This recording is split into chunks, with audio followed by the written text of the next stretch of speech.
Hi hello ఇయాలి అమ్మ ముచ్చట ఏంటంటే మేమొచ్చేసి పపాయ తీసుకున్నామనమాట. మా అమ్మ పపాయ తీసుకుంది. మా ఇంట్లో కూడా ఒకప్పుడు చెట్టు ఉండేది కానీ ఆ చెట్టుని అస్సలు పిందెలు పడ్డాయంటే చాలు ఆకులతో సహా పిందెల కాడ నుండి మొత్తం కోతులొచ్చేసి తినేసేటియి, పడేసేటియి. అస్సలబ్బా ఉంచేటియే కాదబ్బా.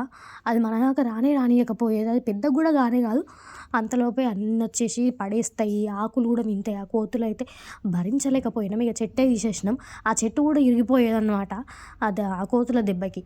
ఇక అట్లాగా మనం కొనుక్కొని తిన్నంత ఆ కాయలు ఎట్లాగో మనకు రావు అని ఇక కొనుక్కున్నాం అన్నట్టు. ఎంత పెద్దగా ఉందంటే ఆ కాయ చాలా పెద్దగా ఉంది. అయితే ఇంకా కొంచెం పండేది ఉండే ఆ కాయ. కానీ మా అమ్మ వచ్చేసి లేదు ఇట్లా కొంచెం కసకలాగా ఉంటేనే మంచిగా ఉంటుంది, బాగా పండినట్టయితే మంచిగా అనిపించదు అని అంటే సరే అని మా అమ్మ కోసింది. తిన్నాం. బాగుంది, స్వీట్గా ఉంది కానీ కొంచెం ఇంకా కచ్చాగా ఉందనిపించింది. అయితే ఇక సగం అట్లనే పెట్టి సగం తిన్నాం అన్నట్టు. సగం తెల్లారి మళ్ళీ తిన్నాం. చాలా మంచిగా పండిందనమాట. ఎంత స్వీట్గా ఉంది, ఎంత జ్యూసీగా ఉందంటే చాలా మంచిగా ఉంది.